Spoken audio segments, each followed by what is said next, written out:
Hello everyone, this is me, Nining Joy Bisaya. Thank you for watching and subscribe my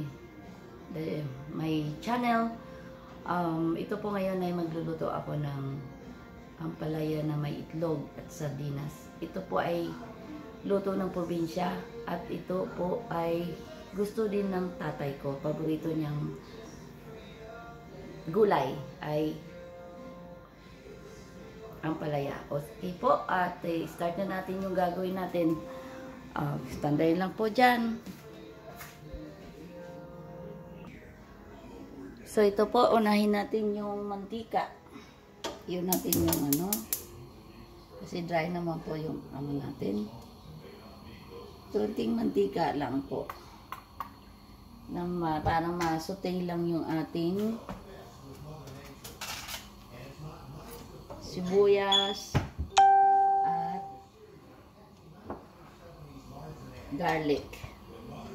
Ito yung sibuyas at garlic. Sibuyas. Kahit anong sibuyas gamitin nyo, pwede na rin po.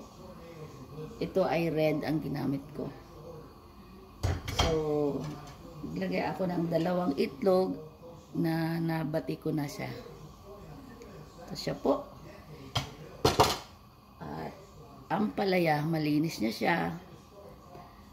Ang ano dito, ibabad nyo sa asin. Tapos, hanggang kailang yung gusto ng hugasan para matanggal yung asin na binabad nyo. Para mawala din yung pait. Kaya lagyan ng asin. At ito po yung ating sardinas na ilalagay. 555. Okay po. Siguro pwede na natin ilagay yung ating garlic.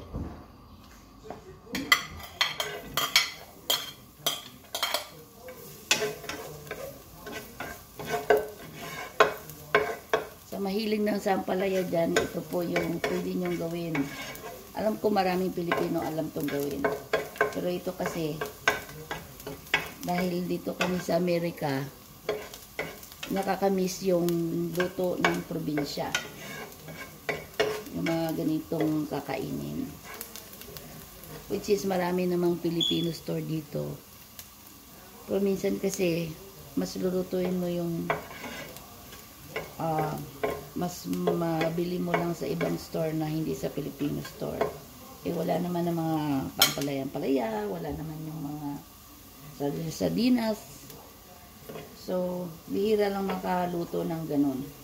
So, ito na brown na po yung ating, nasa inyo po kung anong unahin nyo, sibuyas o garlic. Ito na po yung sibuyas.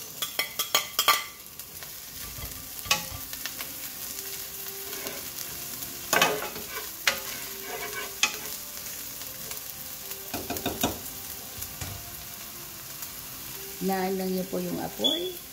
Isutay lang natin yung ating sibuyas dyan.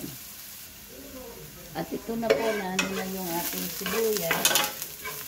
At huwag natin kalimutan ang ating kamatis.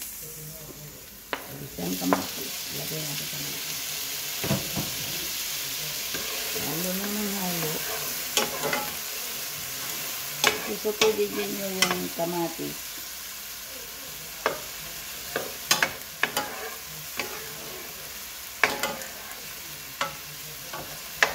Ano natin masutay.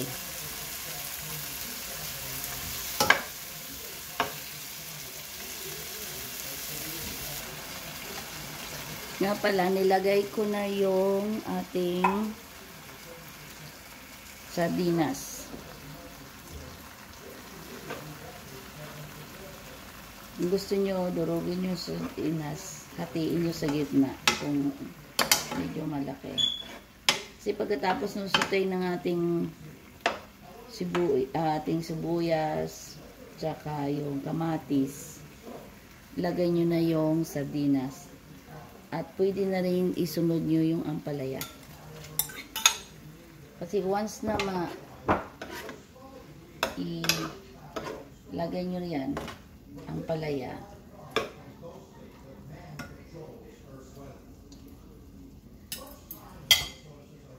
Ipakuluan natin ng konti. Sutin natin. Lagyan na po ng asin. Di po pa.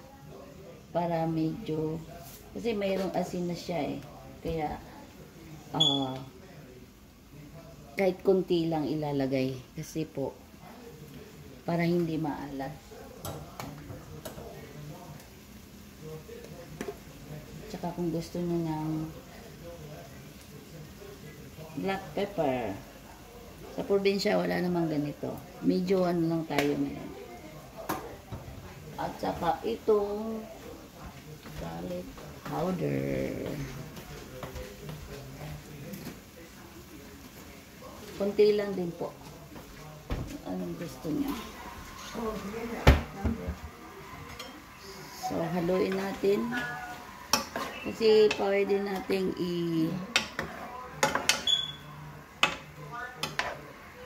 haluin na natin yan, ganyan. Saka takpan natin sandali, at least 5 minutes, 3 minutes para para maluto lang yung ampalaya natin. Standing by. So, ready na po tayong ilagay yung ating itlog, at haluin ko na siya. Pag once na halo na siya, ganyan po. So, yung tatakpan lang po natin ulit at hintayin natin maluto yung itlog. Yan na po, luto na yung ating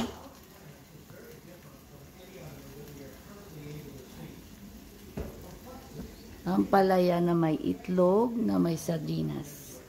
Ready to eat na po. Okay, see you next time. Don't forget to subscribe. Nining Joy Bisaya. So, have a good night. Ito po ang aming dinner. Bye-bye.